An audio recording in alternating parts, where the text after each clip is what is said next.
So if you've been disciplined and retirement still feels unclear, then this video is for you because there's a specific mistake that responsible people make all the time.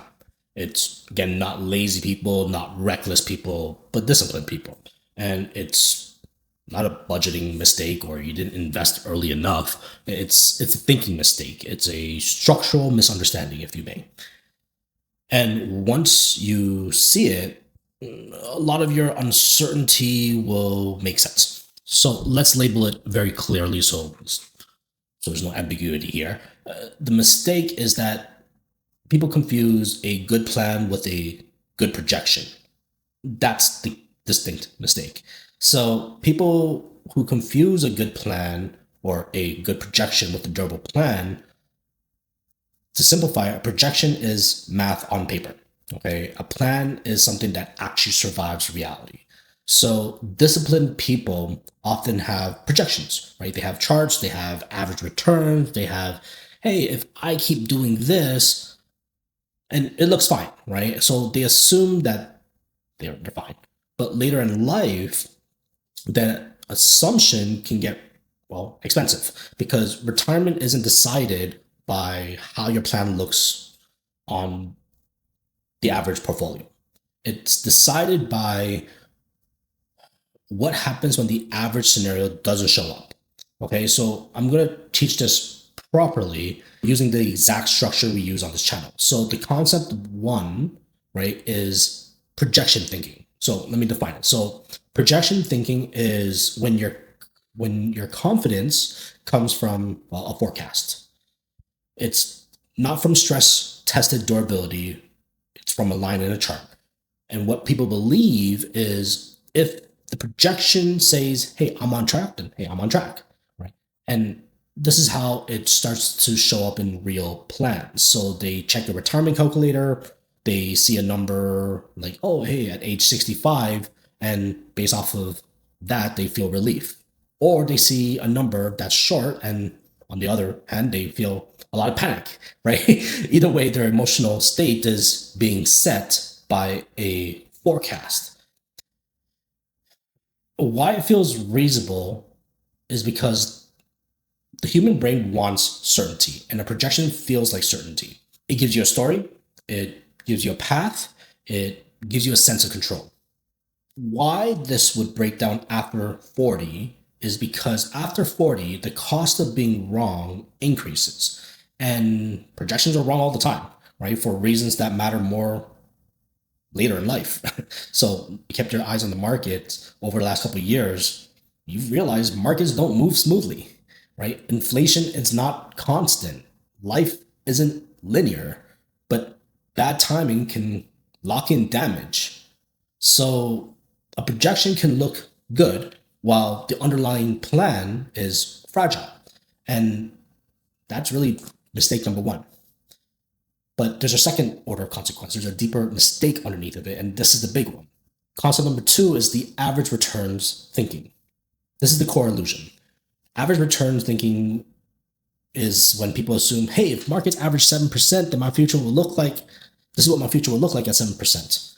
And that's not how retirement risk works. Retirement outcomes are not decided by the average, they're decided by the sequence.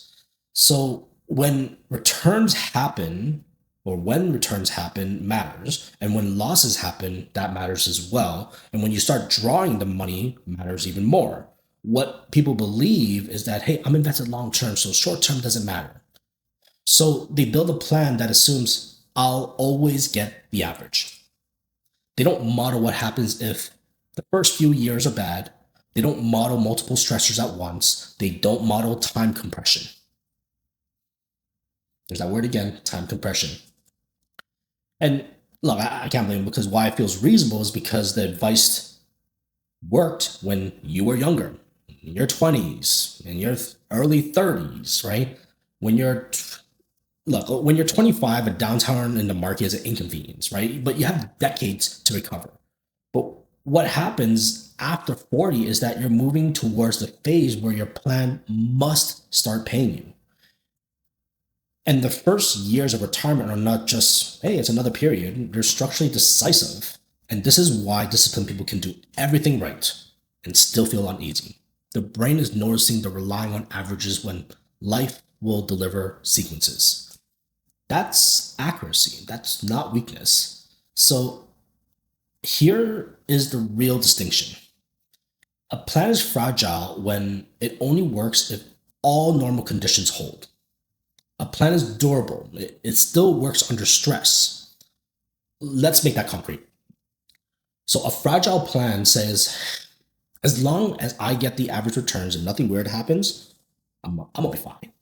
Right? A durable plan says, okay, even if I don't get the average, even if life hits, even if timing is ugly, I can still survive. And disciplined people often build fragile plans without even realizing it, right? Because fragility hides inside good behavior. So you can save constantly and still have fragility. You can invest wisely and still have fragility because the fragility isn't about effort, it's about assumptions. And well, the core message is that after 40, assumptions get expensive. So there's three assumptions or hidden assumptions that can create the mistakes. If your confidence is coming from projection, your plan is usually assuming assumption one, smooth markets, right? That returns arrive politely over time. The number two assumption is a linear life. Hey, that your income and your expenses stay so super stable. And assumption three is recovery time. So if anything does go wrong, hey, you have enough runway to recover. And disciplined people often accept these assumptions because, well, they're invisible. The calculator doesn't show them. The chart doesn't label them. The projection doesn't say, hey, by the way, this only works if you don't get unlucky. That's the trap, right? And look, let me give you two real world examples so that you can really feel it, right? So, no spreadsheets, just talking this through. So, the first example is, hey, someone says, I feel behind, Dave, right? This person has savings, they've been consistent, but their runway is shorter than they like to admit, right? Their lifestyle cost is sticky, their income floor is not strong at all. So the plan relies heavily on markets behaving politely, nicely. And as a result, they feel behind. Not because they did nothing, but because the plan has no shock absorbers.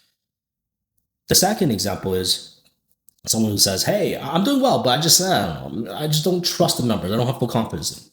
And this person, well, has income, they have assets, they look good on paper, but the plan is still fragile because their lifestyle gap is larger than expected, or their income floor is weaker than assumed, or they haven't modeled bad timing.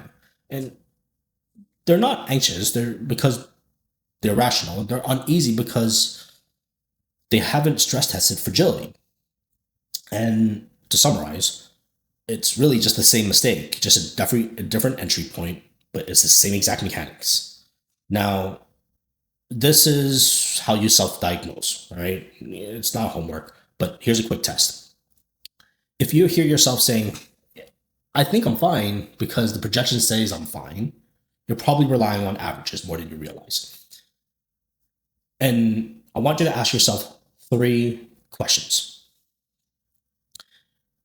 If the first few years go poorly, does my plan still work?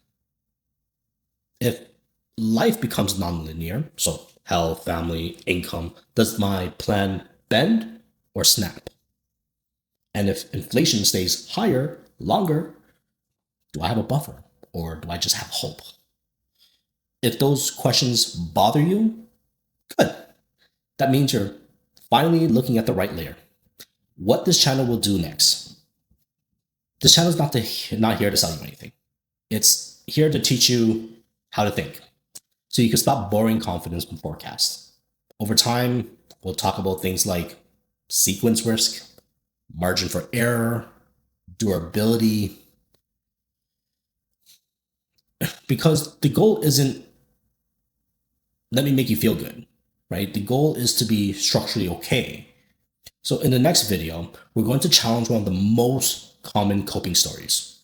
It sounds responsible, it sounds rational, even sounds mature, but it often hides fragility. It's why I'll just work longer and why it isn't a retirement plan. Because once you understand that, you'll stop using extra work as a substitute for real strategy. So if you're disciplined and still unclear, don't assume you failed. Assume your plan might be relying on the wrong kind of confidence, not durability, projections. And after 40, that mistake is the one that matters. I'll see you on the next one.